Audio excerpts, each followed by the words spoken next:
नमस्ते दोस्तों, Hindi take tips YouTube channel में आपका स्वागत है। ऐसे और दिलचस्प वीडियो के लिए कृपया लाइक, शेयर और सब्सक्राइब करें। तो एक सवाल है, जो नया महंगा स्मार्टफोन खरीदा है वो सच में एक अपग्रेड है या कहीं ये एक चाल तो नहीं? तो चलिए सीधे मुद्दे की बात करते हैं। सोर्स का जो मेन दावा है ना, वो ये है कि ज्यादातर लोगों के लिए लेटेस्ट महंगा स्मार्टफोन कोई अपग्रेड नहीं बल्कि एक बहुत ही सोचा समझा जाल है। ये जाल काम कैसे करता है? सोर्स का तर्क ये है कि स्मार्ट मार्केटिंग बड़ी चालाकी से जरूरत और चाहत के बीच की जो लाइन है ना, उसे मिटा देती है और ये हमें ऐसी चीजें खरीदने पर मजबूर कर देती हैं जिनके बिना हमारा काम बड़े आराम से चल सकता है। और इस फिजूल खर्ची को सही ठहराने के लिए एक लाइन बहुत चलती है, शौक का कोई मोल नहीं होता। मजे की बात यह है कि ये लाइन असल में अमीरों के लिए बनी थी, लेकिन आजकल मिडिल क्लास इसे महंगे गैजेट्स पर पैसे उड़ाने का बहाना बना लेता है। तो चलिए इस प्रचार की हकीकत को थोड़ा और खोदते हैं। वो 3 सबसे आम वजह देखते हैं जो महंगे फोन खरीदने के लिए दी जाती हैं। पहली वजह, लंबे सॉफ्टवेयर अपडेट्स। तर्क ये दिया जाता है कि फ्लैगशिप फोन में कई सालों का सॉफ्टवेयर सपोर्ट मिलता है, जो सुनने में तो एक अच्छे इन्वेस्टमेंट जैसा लगता है ना? लेकिन असली कहानी क्या है? डेटा देखिए। ये आंकड़े बताते हैं कि भारत में 44% लोग अपना फोन 2 साल के अंदर ही बदल लेते हैं। मतलब वो लंबे सॉफ्टवेयर सपोर्ट का फायदा उठाने से बहुत पहले ही नया फोन ले लेते हैं। अच्छा, दूसरा मिथिक, टॉप टियर परफॉर्मेंस। ये दलील दी जाती है कि एकदम स्मूथ एक्सपीरियंस के लिए एक फ्लैगशिप प्रोसेसर तो भाई चाहिए ही चाहिए।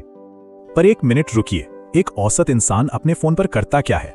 कॉल्स, व्हाट्सएप, इंस्टाग्राम, यूट्यूब, यही सब ना। इन सब कामों के लिए टॉप टियर प्रोसेसर की कोई जरूरत ही नहीं है। एक अच्छा मिड रेंज फोन ये सब काम मक्खन की तरह कर सकता है।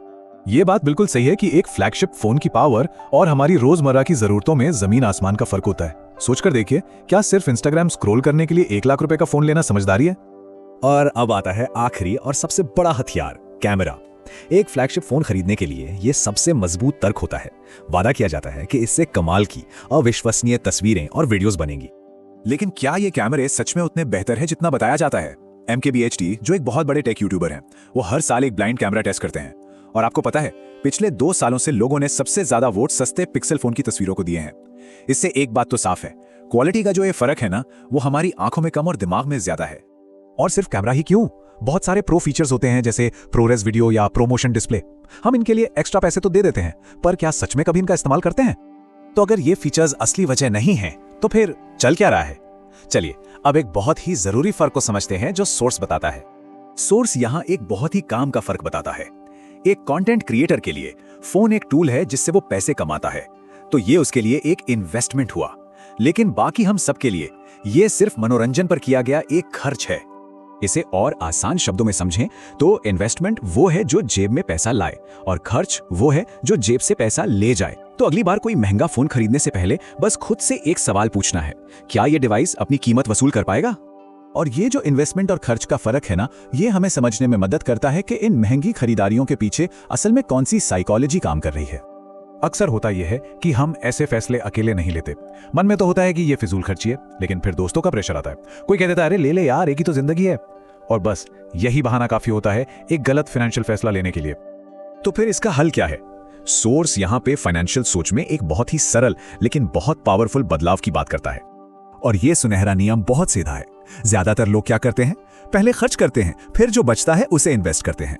लेकिन नियम होना चाहिए उल्टा, पहले इन्वेस्ट करें और फिर जो बचे उसे खर्च करें। यही है असली फाइनेंशियल डिसिप्लिन। इसका मतलब यह है कि पैसे को ऐसी जगह लगाया जाए जहां से फायदा हो, जैसे कोई नई स्किल सीखने में जिससे इनकम बढ़े, या फिर परिवार के साथ कहीं घूमने जाने पर, ऐसी यादें बनाने पर जो जिंदगी भर साथ रहें।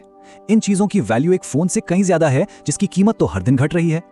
अच्छा, एक और बड़ी वजह है स्टेटस।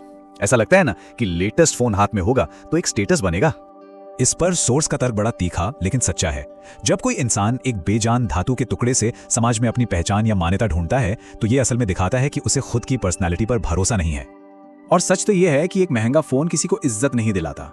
हो सकता है सामने वाले को एक पल के लिए बुरा लगे या जलन हो कि उसके पास वो फोन क्यों नहीं है, पर इज्जत वो तो नहीं मिलती। तो आखिर में बस एक बात याद रखने वाली है, कंपनियां हमसे वो नहीं खरीदवा सकती जो हम नहीं चाहते, लेकिन हाँ, वो हमसे वो जरूर खरीदवा सकती हैं जिसकी हमें कोई जरूरत नहीं है। और इस चाहत और जरूरत के बीच का फर्क समझना ही इस जाल से बाहर निकलने का एकमात्र तरीका है।